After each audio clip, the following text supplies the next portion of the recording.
स्वाध्यायः परमः। Doctor Baba Saheb Ambedkar open university.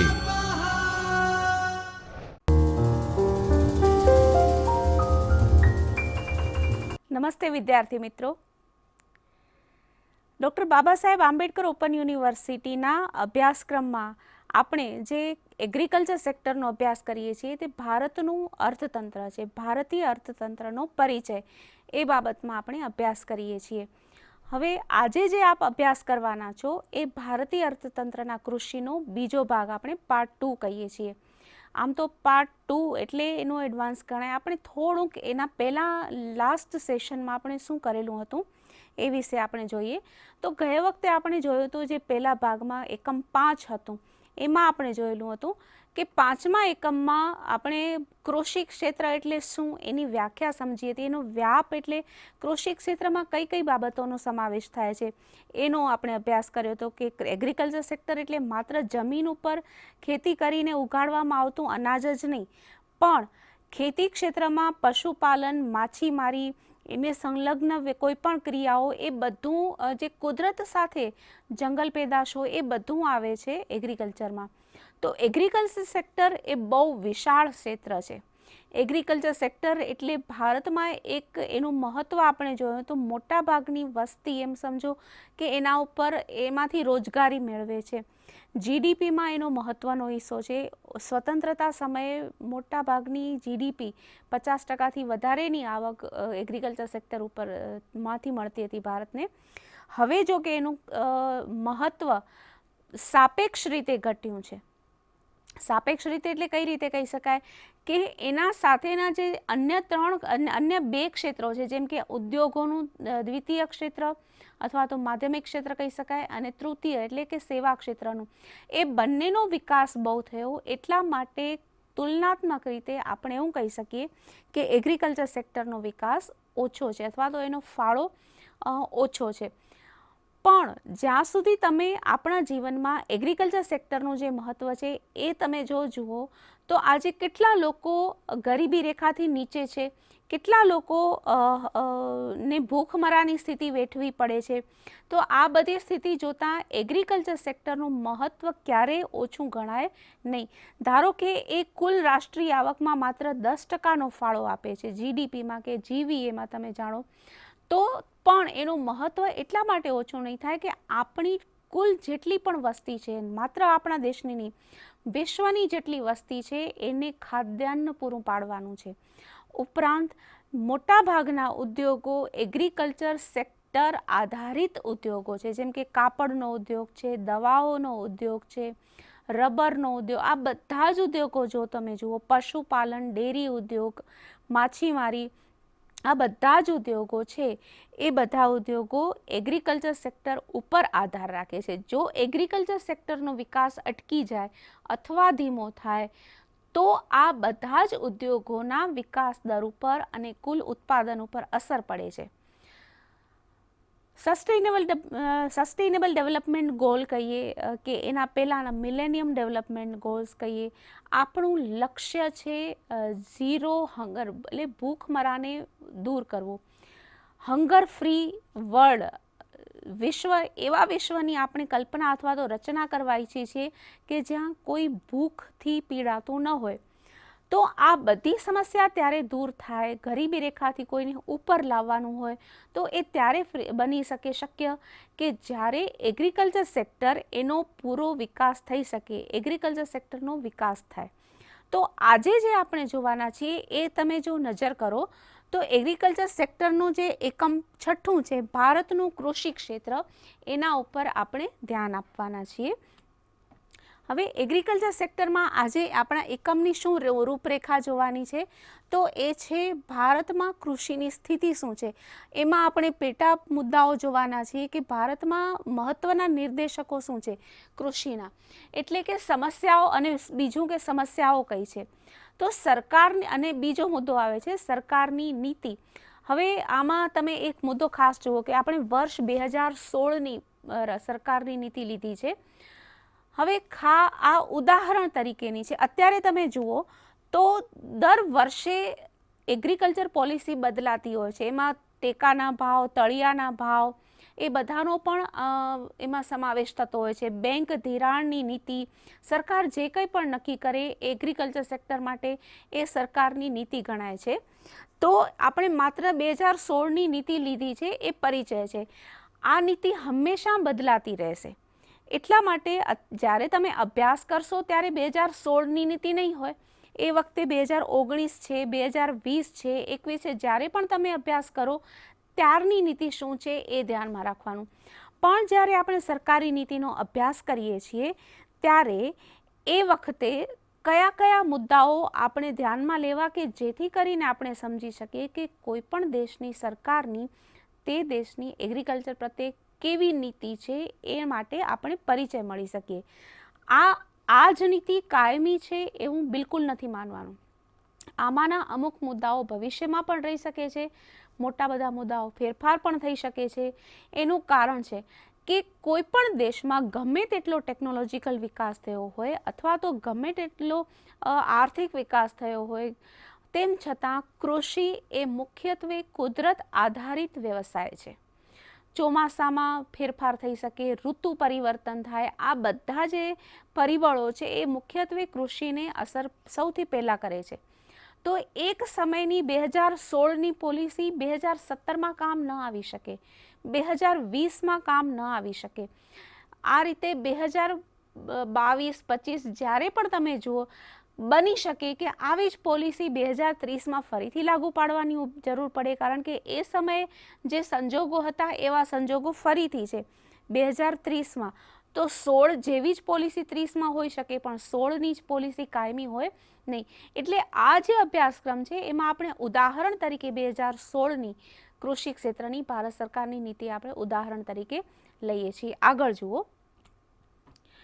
તો આ એકમના ઉદ્દેશો શું છે? તો આ એકમનો અભ્યાસ કર્યા પછી તમે ભારતમાં કૃષિ ક્ષેત્રની પરિસ્થિતિનો પરિચય મેળવી શકશો, ભારતના કૃષિ ક્ષેત્રની સમસ્યાઓ નોંધી શકશો અને ભારત સરકારની કૃષિ વિશેની નીતિની માહિતી મેળવી શકશો. આ આપણા ઉદ્દેશો છે. એટલે આપણે આના પછી મારો તો એવો પણ અભિપ્રાય બને તમારા માટે કે જો આ એકમનો તમે અભ્યાસ કરો તો આ પ્રકારના માળખાના આધારે તમે અન્ય કોઈ પણ દેશના કૃષિ ક્ષેત્રનો અભ્યાસ જરૂર કરી શકો. કારણ કે તમને શરૂઆતમાં જેમ જણાવ્યું કે આ વખતે આપણે જે કૃષિ ક્ષેત્રના જે નિર્દેશકો છે એને જોવાના છીએ, ઇન્ડિકેટર્સ, કે કોઈ પણ દેશની કૃષિ કેવી છે એ જોવું હોય તો કેવી રીતે ખબર પડે કે એના જમીનનો પ્રકાર કેવો છે, ચોમાસું કેવું હોય છે, કયા મુખ્ય પાકો લેવાય છે. આ અમુક ઇન્ડિકેટર્સ છે જેના કારણે આપણને ખબર પડી શકે કે કોઈ પણ દેશની કૃષિ કેવી હોઈ શકે. તો આ આપણે આગળ જે અભ્યાસ કરવાના છીએ તે એકમના ઉદ્દેશો છે. હવે સૌથી પહેલાં જોઈએ ભારતીય કૃષિના મહત્વના નિર્દેશકો. તો નિર્દેશકો એટલે કે આમાં શું જોઈએ? તો સૌથી પહેલાં તો એ જોઈએ કે કયા પ્રકારના પાકો લેવાય છે. તો ખાદ્ય પાકો લેવાય છે કે પછી રોકડિયા પાકો લેવાય છે. દાખલા તરીકે અનાજ, તો કઠોળ, દાળ, ઘઉં, આ બધી કયા પ્રકારના પાકોનું ઉત્પાદન વધારે થાય છે. પછી રોકડિયા પાકો છે, કપાસ, મગફળી, શેરડી, આ બધા જે રોકડિયા પાકો છે, હવે કોઈ પણ દેશમાં તમે તરત અભ્યાસ કરી શકો કે મુખ્યત્વે કયા પાકો લેવાય છે.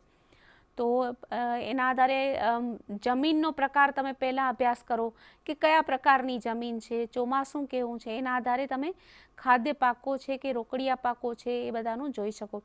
પછીનો મુદ્દો આવે છે કે કૃષિમાં જમીનનો ઉપયોગ. હવે જુઓ, એમાં જમીનનો ઉપયોગ પછી તો કેટલી જમીન ઉપયોગમાં લેવાય છે, વાવેતર હેઠળ કેટલું છે. તમે અવારનવાર અભ્યાસ સમાચારમાં જાણ્યું હશે અથવા તો સમાચાર પત્રોમાં કે ટેલિવિઝનમાં જોયું હશે કે વાવેતર ઘટી જાય છે. હવે આ એક આડ વાત તમને કરું કે શહેરીકરણ જેમ જેમ વધે છે તેમ તેમ સાંભળ્યું હશે, કદાચ તમારા આસપાસ પરિચયમાં પણ તમે આવ્યા હશો કે ઘણા કિસાનો ખેતીનો વ્યવસાય છોડીને અન્ય વ્યવસાયમાં જાય છે અને સરકાર પણ ખેતીલાયક જમીન છે એ શહેરીકરણના કારણે ખેડૂતો પાસેથી લે છે અને શહેરોનો વિકાસ થાય છે. દાખલા તરીકે રિંગ રોડ બનવા કે એમાં અન્ય કોઈ પણ ઉપયોગ કરવો. તો કુલ ખેતી કરવામાં આવે છે એવી જમીન કેટલી, તો વાવેતર હેઠળનો વિસ્તાર કેટલો છે. ઘણી વખત આપણે એક પોઝિટિવ બાજુ લઈ શકીએ કે જેમ ટેકનોલોજીનો ડેવલપમેન્ટ થયો છે તેમ વાવેતર હેઠળનો જમીનનો વિસ્તાર ઓછો થયો છે, તેમ છતાં ઉત્પાદન એટલું ઓછું થયું નથી. જો હકીકતમાં આટલા બધા આ જેટલો વાવેતર હેઠળનો વિસ્તાર જો આ ઓછો ન કરાયો હોત તો શક્ય છે કે આપણું કૃષિનું ઉત્પાદન અનેક ગણું વધારે પણ હોત. તો આ ટેકનોલોજી માટે બહુ પોઝિટિવ બાબત છે, પણ ખાદ્યાન્ન છે કે ફૂડ સિક્યોરિટી છે એ બધાની બાબતે જોઈએ તો આપણે ફરીથી વિચારવાનું થાય. તો એમાં જમીન કેટલી છે, વાવેતર હેઠળની કેટલી જમીન છે, ફરીથી તમે જોઈ શકો કે વર્ષમાં કેટલી વખત વાવેતર કરાય છે. હવે વર્ષમાં તમને ખ્યાલ હોય છે કે પહેલાં એક સમય હતો કે જ્યારે ચોમાસું હોય ત્યારે એની ગણતરીને ધ્યાનમાં રાખીને વાવેતર કરાય. દાખલા તરીકે વર્ષમાં એક જ વખત વાવેતર થતું હોય અને બાકીના સમયમાં જમીન એમ જ વપરાયા વગરની પડી રહેતી હોય. તો એવું છે કે વર્ષમાં 3 પાક લેવાય છે, 2 પાક લેવાય છે, કેવી રીતે કરાય છે. પછી સિંચાઈનો પ્રકાર કયો છે.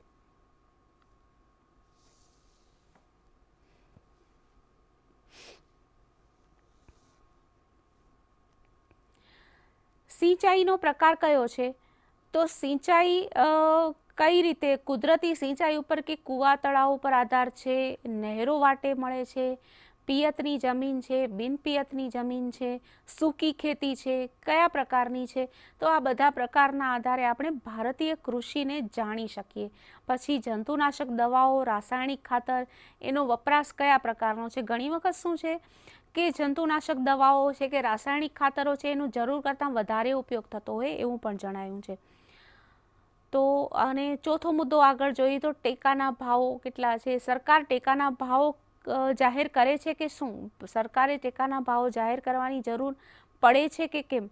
કારણ કે તમે બહુ તાજેતરના જો ભૂતકાળના જો અમુક સમાચાર પત્રોથી અથવા તો આસપાસના બનાવોથી પરિચિત હશો તો તમને ખ્યાલ હશે કે જે કુદરતી પરિવર્તનો આવ્યા, અતિશય વરસાદ થાય એના કારણે પણ પાક નિષ્ફળ જાય, તો બધા એવી રજૂઆત સરકારને કરે છે કે ટેકાના ભાવો જાહેર કરે.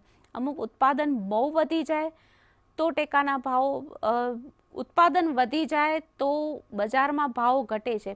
આ કૃષિ ક્ષેત્રમાં એક સમૃદ્ધિનો વિરોધાભાસ કહેવાય છે. આમ જોઈએ તો કોઈ પણ બાબતનું ઉત્પાદન વધે તો એ આપણને આર્થિક દ્રષ્ટિએ એ સારું ગણાય છે, પણ કૃષિ ક્ષેત્રે જો એગ્રીકલ્ચર સેક્ટરમાં ઉત્પાદન વધે તો પેદાશના ભાવ ઘટે છે અને ભાવ ઘટે તો ખેડૂતો માટે નુકસાનકારક બને છે. કારણ કે ખેડૂતોએ જે રોકાણ કર્યું હોય એના કરતાં પણ ભાવ ઘટી જાય તો ખેડૂતોને પછી એ ઉત્પાદન કરવામાં રસ રહે નહીં અને એ અન્ય વ્યવસાય તરફ વળી જાય. તો આ બધી બાબતોના કારણે આગળનો જે મુદ્દો છે એ જોઈએ. હવે નિર્દેશકો તો આપણે કન્ટિન્યુ રાખ્યા છે. નિર્દેશકો તો કૃષિ ધિરાણ, કૃષિ ધિરાણ કેટલું છે. કૃષિ ધિરાણમાં આપણે જોઈએ તો બેન્કો તરફથી કયા પ્રકારનું કૃષિ ધિરાણ ખેડૂતોને મળે છે, કયા પ્રકારના ખેડૂતો કૃષિ ધિરાણ મેળવે છે, નાના ખેડૂતો, સીમાંત ખેડૂતો, મધ્યમ ખેડૂતો, કયા પ્રકારના ખેડૂતોને કૃષિ ધિરાણ મળે છે, એ ધિરાણનો ઉપયોગ ખેડૂતો શેમાં કરે છે એ પણ જોવાનું છે. તો આ બધી બાબતોને જોતાં ધિરાણનો જો અભ્યાસ કરવામાં આવે તો આખા એગ્રીકલ્ચરનું ચિત્ર આપણી પાસે સ્પષ્ટ થઈ શકે છે. બીજો મુદ્દો જુઓ તો કૃષિ ક્ષેત્રનો કાચી ગૃહ પેદાશમાં કેટલો ફાળો છે એ પણ આપણે મહત્વનો મુદ્દો છે. તો કૃષિ ક્ષેત્રનો જે ફાળો છે કાચી ગૃહ પેદાશમાં, એમાં તમને ખ્યાલ આવી શકે કે આખા રાષ્ટ્રની જે કુલ પેદાશ છે એમાં એગ્રીકલ્ચર સેક્ટરનું મહત્ત્વ ઘણું છે. તેમ છતાં જેમ આપણે થોડા સમય પહેલાં શરૂઆતમાં જ વાત કરી કે તુલનાત્મક રીતે ઔદ્યોગિક ક્ષેત્ર અને સેવા ક્ષેત્રનો ફાળો વધી ગયો છે કુલ ઉત્પાદનમાં, એટલા માટે એનો રિલેટિવ એનો જે શેર છે એ ઓછો થાય છે. તેમ છતાં એનો કાચી ગૃહ પેદાશમાં ફાળો તો નોંધપાત્ર આપણે ગણવો જ જોઈએ. કોઈ પણ એવું અર્થતંત્ર નહીં હોય કે જ્યાં કૃષિનું એટલું મહત્ત્વ ન રહેતું હોય. આગળનો જે મુદ્દો છે એ છે રોજગારીમાં હિસ્સો, કે કૃષિ ક્ષેત્રમાંથી કેટલા લોકોને રોજગારી મળે છે. મોટાભાગે આપણે જોઈએ તો એક સમય એવો હતો કે જે પરિવાર છે એ માત્ર પોતાની જરૂરિયાત પૂરતું એગ્રીકલ્ચર સેક્ટરમાં ઉત્પાદન કરતા, અનાજનું વાવેતર છે, પશુપાલન છે, માછીમારી છે. પણ અત્યારે સ્થિતિ એવી છે કે કોઈ પણ વ્યક્તિ માત્ર પોતાના પૂરતું નહીં, એના કરતાં અનેક ગણું ઉત્પાદન કરી શકે છે. તો કૃષિ ક્ષેત્ર સાથે જોડાયેલા વધારે લોકો હોય એને બે દ્રષ્ટિકોણથી જોવાની જરૂર છે. એક બાબત એવી છે કે જો કૃષિ ક્ષેત્ર સાથે વધારે લોકો જોડાયેલા છે તો એ લોકોની માથાદીઠ આવક ઓછી હશે અને કૃષિ ક્ષેત્ર પર રોજગાર આપવાનો બોજ વધારે હશે.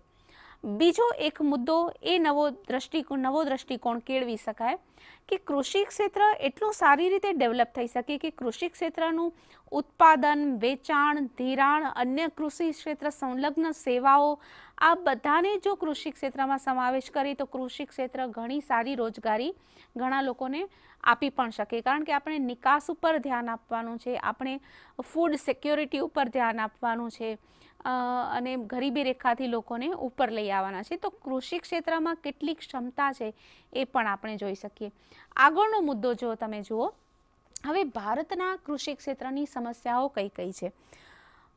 ભારતનું કૃષિ ક્ષેત્ર હવે એક સમય જેમ હમણાં થોડી વાર પહેલાં આપણે વાત કરી કે આપણે 2016ની નીતિ આપણે ઉદાહરણ તરીકે અને પરિચય મેળવવા માટે લીધી છે. ભારતીય કૃષિમાં જેમ જેમ વિકાસ થતો ગયો છે, ટેકનોલોજી વિકાસ થતો ગયો છે, એને પ્રો ડેવલપમેન્ટ ગવર્મેન્ટ મળી છે, કૃષિ ક્ષેત્રના વિકાસને ધ્યાનમાં રાખે છે એવી સરકારી નીતિઓ બને છે, તો એના કારણે ઘણો બધો ફેરફાર આવે છે. પણ મોટા ભાગે સામાન્ય રીતે આપણે જે કહી શકીએ ભારતીય કૃષિની સમસ્યામાં એક તો મૂળ મુદ્દો આવે છે, સૌથી મહત્ત્વનો જે મારી દૃષ્ટિએ કહી શકું એ છે ખેડૂતોની નિયોજન ક્ષમતાનો અભાવ. હવે ખેડૂતોની નિયોજન ક્ષમતામાં શું હોઈ શકે? તો ઉત્પાદન વાવેતર ક્યારે કરવું ત્યાંથી લઈને બજારમાં ક્યારે વેચાણ કરવું, કઈ કિંમતે વેચાણ કરવું, આ બધી વ્યવસ્થા હોય. એ મેનેજમેન્ટનો અભાવ મળે છે. આમ તો જોવા જઈએ તો આ કૃષિ એક પરંપરાગત જ્ઞાનવાળું ક્ષેત્ર છે. એટલે પિતા પાસેથી પુત્રને જ્ઞાન મળ્યું હોય એટલે મોટાભાગે વાવેતર, ઉત્પાદન એમાં મોટાભાગે કોઈ ખાસ સમસ્યાઓ ન આવતી હોય. તેમ છતાં શિક્ષણના અભાવે અથવા તો એમ કહીએ કે પાયાની જરૂરિયાતોના અભાવે, દાખલા તરીકે સંગ્રહ માટે ગોડાઉનનો અભાવ હોય તો આટલું બધું ઉત્પાદન થયું હોય એનું કરવું શું? ઉત્પાદન એકદમ સરસ બહુ ઘણું થયું હોય એટલે એમાં સારી રીતે સફળતા મળી હોય પણ પછી મેનેજમેન્ટનો પ્રશ્ન ઊભો થાય છે કે આટલું બધું ઉત્પાદન હવે એને જો જાળવવામાં ના આવે તો કૃષિ પેદાશો એવી હોય છે કે એને બહુ લાંબા ગાળા સુધી જાળવી શકાતી નથી. તો ગોડાઉન્સની જરૂર હોય અથવા તો ગોડાઉન્સ ઉપરાંત પણ જો આપણી પાસે વધારે ઉત્પાદન હોય તો આપણે એનો નિકાસ કરી શકીએ. તો આ બધા કારણોસર નિકાસ કરી શકવા માટે બજારમાં ક્યાં વધારે ભાવો મળે છે, સારા ભાવો મળે છે, આ બધાની વ્યવસ્થાપન કરવું જોઈએ, જે ખેડૂતો પાસે થોડો અભાવ છે. એનું મૂળ કારણ આપણે ફરીથી એ પણ લઈ શકીએ કે કિસાનોમાં શિક્ષણનો અભાવ. તો આધુનિક કિસાનો તો તમને ખ્યાલ છે કે આધુનિક કિસાનો શિક્ષણ પણ મેળવે છે અને હવે કૃષિ ક્ષેત્રે ઘણા બધા સારા ફેરફારો થઈ રહ્યા છે. આ બધા ફેરફારો થવા છતાં આપણે મૂળ જે સમસ્યાઓ છે એના તરફ આપણે ધ્યાન લઈએ. સાથે સાથે તમે એ પણ એક વસ્તુ ધ્યાનમાં રાખજો કે અત્યારે કયા કયા ફેરફારો આપણે સમાચારમાં, દાખલા તરીકે પ્રગતિશીલ ખેડૂત વિશે ઘણી સારી રીતે રજૂઆત કરવામાં આવે છે. ટેલિવિઝન પર તમે જુઓ તો નવા પાક લેવાય છે, વિદેશોમાં કઈ રીતે ખેતી થાય છે એના ઉદાહરણો લેવાય છે, નવી નવી વસ્તુઓ ઉત્પાદન કરાય છે, નવી પદ્ધતિથી ઉત્પાદન કરાય છે. તો આ રીતે પ્રગતિ તો થાય છે. તેમ છતાં આપણે કઈ દિશામાં જવાનું છે એના માટે આપણે સમસ્યાઓનો પરિચય તો મેળવવો જોઈએ. બીજો મુદ્દો છે સુવિધાઓ, સિંચાઈ સુવિધાઓનો ઓછો વિકાસ. સિંચાઈ સુવિધાઓનો ઓછો વિકાસ એમાં ભારતની કુદરત અથવા તો ભારતનું ભૂગોળ મહત્વનો ભાગ ભજવે છે. કારણ કે ભારત બહુ વિશાળ દેશ છે, ઉપરાંત કુદરતી વિવિધતાવાળો દેશ છે. તમને ખ્યાલ હશે કે એક જ વર્ષમાં જ્યારે એક જગ્યાએ દુષ્કાળ પડ્યો હોય તો એ જ વર્ષે ભારતના અન્ય કોઈ સ્થળે પૂરથી વિનાશ થતો હોય. તો આવી સ્થિતિમાં સિંચાઈની વ્યવસ્થા કઈ રીતે કરી શકાય? તો આ બધી સમસ્યાઓ છે. તેમ છતાં આપણે કહી શકીએ કે ભારતની જે નહેરોને કારણે સૂકા પ્રદેશમાં પાણી પહોંચાડવાની જે યોજના છે, એના માટેનું જે રોકાણ છે, એ બધું સરકાર કરે છે. એ આપણે જોઈએ તો એ બધી પણ સરકારની નીતિઓમાં તમારે ગણતરી કરવાની. તો સરકાર કઈ રીત નીતિઓ, તો દાખલા તરીકે નહેરો બનાવવી, તો એ ડેમ બનાવવા, તો આ બધી સરકારની નીતિઓમાં તમારે ગણતરી કરવાની હોય. હવે 50 વર્ષ પહેલાં, 30 વર્ષ પહેલાં કે 10 વર્ષ પહેલાં જે કૃષિ નીતિ હોય એ આધુનિક નહીં હોય. એટલે એક ખાસ બાબત ધ્યાનમાં રાખજો કે જ્યારે તમે આ પ્રકરણનો અભ્યાસ કરો ત્યારે તમારે સમાચાર પત્રોમાંથી અથવા ટેલિવિઝનમાંથી અથવા તો ઇન્ટરનેટ ઉપરથી, જ્યાં કોઈ પણથી, ગવર્મેન્ટની ઓથેન્ટિક વેબસાઇટ ઉપરથી, જ્યાં કોઈથી પણ તમને સોર્સ મળે અથવા તો જે કોઈ પણ નવી માહિતી મળે, એ માહિતીનો તમે પ્રશ્નોના જવાબ લખવામાં ઉપયોગ કરો તો વધારે સારું રહેશે. તમારે સાચો જવાબ, તો દાખલા તરીકે તમને કોઈ એક પ્રશ્ન પૂછે કે ભારત સરકારની કૃષિ નીતિ વિશે વર્ણનથી લખો, તો તમારે, જો તમને અભ્યાસક્રમમાં 2016ની નીતિ આવી છે, એ તમે અભ્યાસ યાદ સારી રીતે કરી હોય ને લખતા હો તો સારું છે, એ તમને જરૂરથી માર્ક્સ અપાવશે. હવે થોડાક તમે આગળ વધો કે જ્યારે તમે અભ્યાસ કરો છો, જે વર્ષમાં તમે અભ્યાસ કરો છો, કદાચ તમે 2021માં અભ્યાસ કરતા હો, તમે 2022માં, 23માં કે 25માં અભ્યાસ કરતા હો, તો એ સમયની કૃષિ નીતિ કેવી છે એ પ્રકારનો જવાબ લખો. હજી એનાથી તો વધારે સારું પરફોર્મન્સ ગણાશે. હજી એનાથી વધારે જો સારું તમારું પરફોર્મન્સ કરવાનું હોય તો તમે થોડીક તુલના કરો કે 2016માં સરકારે આ પ્રકારની યોજનાઓ કરી હતી, પણ અત્યારે 2023માં કે 2024માં સરકારની આ પ્રકારની નીતિ છે, કારણ કે કૃષિ ક્ષેત્રે આ પ્રકારના પરિવર્તનો આવ્યા છે. તો આ તમારું બેસ્ટ પરફોર્મન્સ ગણાય પરીક્ષાની દ્રષ્ટિએ. તો આપણે એટલા માટે જ તો જોવાનું છે કે આપણે માત્ર 2016ની નીતિ ગોખવાની નથી. ધારો કે તમને 2016ની નીતિ એકદમ સારી રીતે આવડી ગઈ, તો શું જીવનભર માત્ર 2016ની એગ્રીકલ્ચર નીતિને જ આપણે ધ્યાનમાં રાખવાનું? બિલકુલ નહીં. આપણો હેતુ હોય છે કે સરકારની નીતિમાં કયા કયા મુદ્દાઓ હોય એનાથી આપણે પરિચિત થઈએ. તો 2016ની નીતિથી પરિચિત થઈ તમે જે તે સમયની કરંટ વર્તમાન નીતિ સાથે પણ તમે એનો અભ્યાસ કરો. અચ્છા, સમસ્યાઓ પણ જે આ કૃષિ ક્ષેત્રની છે, શક્ય છે કે 5 વર્ષ પછી એ સમસ્યા ન પણ હોય, કારણ કે અત્યારે ઘણા બધા આપણે પગલાઓ લઈએ છીએ. હવે એવું કહેવું બહુ અયોગ્ય ગણાશે કે ભારતનો કિસાન અને ધિરાણ મળતું જ નથી અથવા તો ભારતનો કિસાનના બધા જ કિસાનો અશિક્ષિત છે, એવું સંપૂર્ણપણે નથી. ઘણી સારી બાબતો આપણી સમક્ષ આવે છે. તો 5 વર્ષ પછી કે કદાચ 10 વર્ષ પછી આ સમસ્યાઓ ન હોય, પણ એ કોઈક નવી જ સમસ્યાઓ આવી ગઈ હોય. દાખલા તરીકે ઘણી વખત આપણે બહુ સમાચારોમાં સાંભળીએ છીએ કે પર્ટિક્યુલર કોઈ ખાસ વિસ્તારમાં વરસાદ પડ્યો જ નથી, પછી ક્યારેક એવું આપણે આગાહી સાંભળીએ છીએ કે બહુ સારો વરસાદ થવાનો છે, પણ આપણો અનુભવ આ વખતે એવો પણ રહ્યો છે કે વરસાદ અતિશય થયો. તો એના કારણે પણ એગ્રીકલ્ચરની આખી સમસ્યા બદલાતી હોય. સમસ્યા જે તે સમયે નવી હોઈ શકે. તો સમસ્યાઓ કઈ છે એ પણ તમારે નોંધવાનું રહે. આને સમસ્યા કહેવાય, એ માટે તમે જાગૃત રહો અને તમારો પણ થોડું વિચાર કરવાની પ્રક્રિયા કરો. પછી વીજળીની સમસ્યા.